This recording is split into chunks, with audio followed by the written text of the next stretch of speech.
샬롬. 오늘도 복되고 좋은 날입니다. 오늘도 주의 말씀으로 승리하시는 하루 만들어 가시기 바랍니다. 오늘 말씀 빌립보서 4장 10절에서 13절의 말씀을 나누도록 하겠습니다. 내가 주 안에서 크게 기뻐함은 너희가 나를 생각하던 것이 이제 다시 싹이 남이니 너희가 또한 이를 위하여 생각은 하였으나 기회가 없었느니라. 내가 궁핍함으로 말하는 것이 아니니라.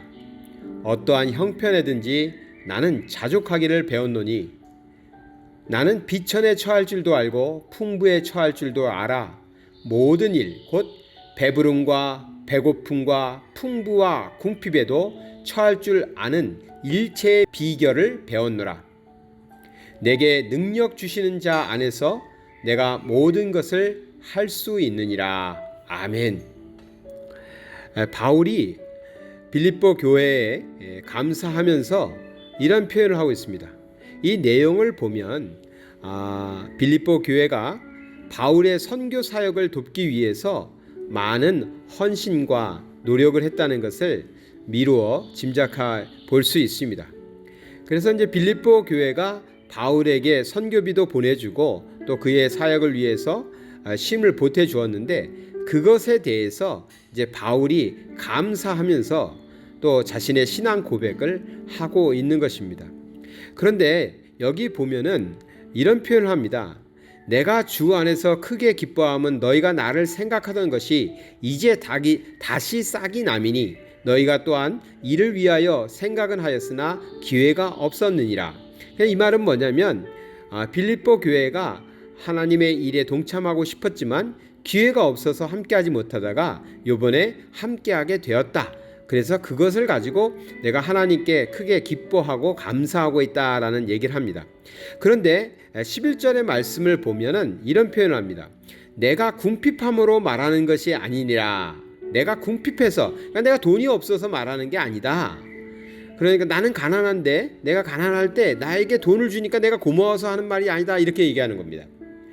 그 이유를 뒤에다 말하고 있는데 나는 어떠한 형편에든지 자족하기를 배웠다. 그러니까 나는 12절의 말씀에 이어서 보면 비천에 처할 줄도 알고 풍부에 처할 줄도 알고 배부름과 배고픔, 풍부와 궁핍에 처할 줄 아는 일체의 비밀을 터득했다. 이렇게 말하면서 사실 나는 가난해도 좋고 부유해도 좋고 배고파도 좋고 배불러도 상관은 없지만 당신들이 하나님의 나라의 일에 참여한 것은 참으로 좋은 일이고 잘한 일이다. 이렇게 설명하고 있는 것입니다.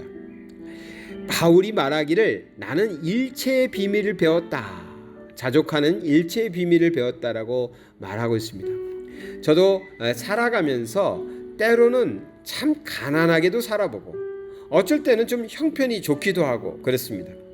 그런데 가난할 때 우리의 신앙을 지키는 것이 쉬울까요? 풍부에 처했을 때, 풍요로울 때 신앙을 지키는 게 쉬울까요? 사실 어떠한 경우도 쉽지는 않습니다. 그러니까 내가 물질만 많으면 나도 하나님을 잘 섬기겠는데 라고 생각한다면 그것도 착각입니다.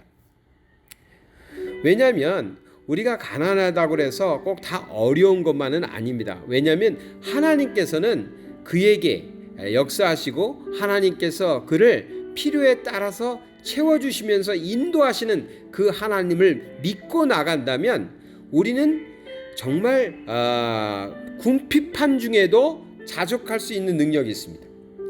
이것은 꼭 현실적으로는 굉장히 어려운데 그냥 심리적으로 마음적으로 괜찮아 나는 하나님의 자녀니까 괜찮아 최면을 걸듯이 그런 얘기를 하는 것은 아닙니다.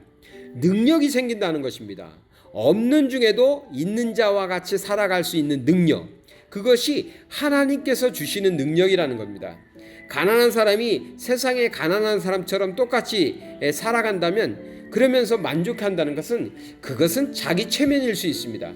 그러나 가난한데도 불구하고 부유한 자처럼 가난한데도 불구하고 필요한 것은 다 할 수 있는 능력, 그것은 하나님께서 주시기 때문에 그 하나님의 능력을 받아서 사는 사람에게는 가난도 괜찮다. 가난할지라도 하나님께서 그를 사용하실 수 있기 때문에, 그리고 쓰임 받을 수 있기 때문에 가난해도 괜찮은 것입니다. 또한 반대로요, 내가 풍요롭기 때문에 나는 하나님을 잘 믿을 수 있다, 하나님의 뜻대로 살 수 있다라고 생각한다면 그건 역시 착각입니다. 우리가 배부르면 신앙생활 잘하나요? 아무 세상적인 걱정이 없으면, 물질적인 어려움이 없으면 정말 하나님을 가까이 섬기나요? 꼭 그렇지도 않습니다.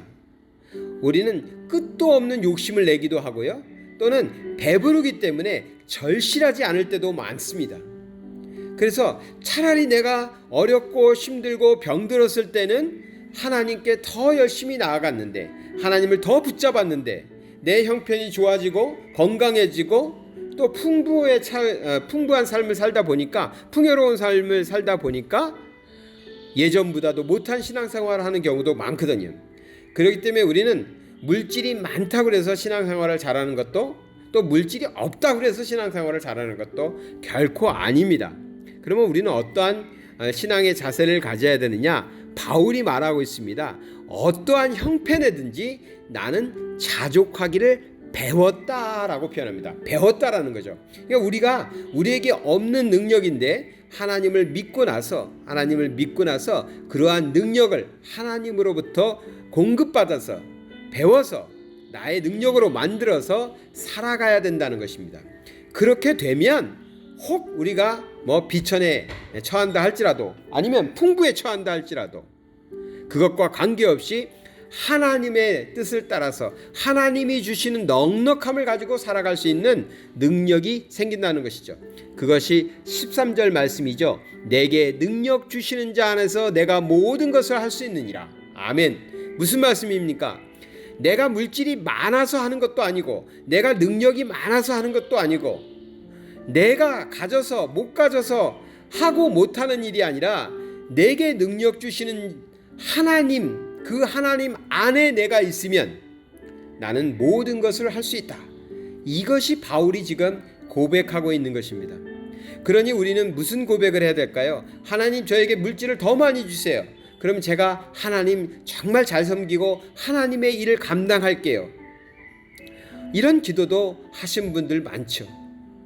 하나님, 저에게 이 어려운 문제만 해결해 주시면, 이 문제만 해결해 주시면 제가 하나님 잘 섬길게요. 하나님 위해서 평생 살아갈게요. 이렇게 기도하시는 분들도 있죠. 그런데 사실은 정말 우리가 신앙적인 고백을 한다면, 내가 하나님 안에만 있다면, 나의 삶이 하나님 안에만 있다면 하나님은 능력을 우리에게 주실 테니까 어떠한 상황에서도 우리는 하나님의 사람답게 살아갈 수 있는 능력이 있다라는 것입니다. 그렇다면 그 능력을 가지고 살아가는 사람은 어떨까요?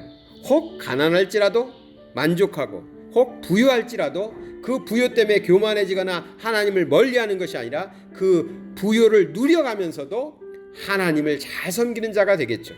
그러면 가난과 부유함은 중요한 것이 아니라 내가 하나님 안에 있느냐, 하나님의 능력을 받아서 살아가느냐, 그리고 하나님이 주시는 능력으로 나는 만족하고 살아가고 있느냐, 그것이 우리 신앙의 핵심이 될 것입니다. 바울은 그 비결을 배웠다라고 고백하고 있는 것입니다. 세상에서 아무리 많이 가져도 더 갖고 싶은 것이 사람의 마음일 것이고요. 그렇습니다. 그래서 우리가 정말 어리석은 그러한 욕구보다는 정말 하나님 안에서, 능력 주신 하나님 안에서 내가 살아가면서 하나님의 능력 안에서 나는 모든 것을 할 수 있다. 그리고 하나님이 주시는 것이라면 그것이 작던 크던 그것으로 나는 만족할 수 있다. 이러한 신앙 고백이 있다면 우리는 날마다 행복하고 날마다 풍요로우며 날마다 능력의 삶을 살아갈 줄 믿습니다. 사랑의 하나님 아버지, 감사드립니다. 바울과 같이 우리도 하나님 안에서, 하나님이 주시는 능력 안에서 자족하면서 우리의 삶을 살아갈 때 하나님이 쓰실 때 부족함 없는 하나님의 자녀들 다 되게 하여 주시옵소서. 하나님이 주신 것이라면 그 풍요도 아버지 하나님 잘 누리게 하시고, 혹 우리가 부족할지라도 하나님이 주신 것이라면 그것으로 살아낼 수 있는 능력 역시 우리 하나님께서 주실 줄 믿습니다. 우리의 삶을 인도하여 줄 믿사오며 예수 그리스도 이름 받들어 기도드리나이다.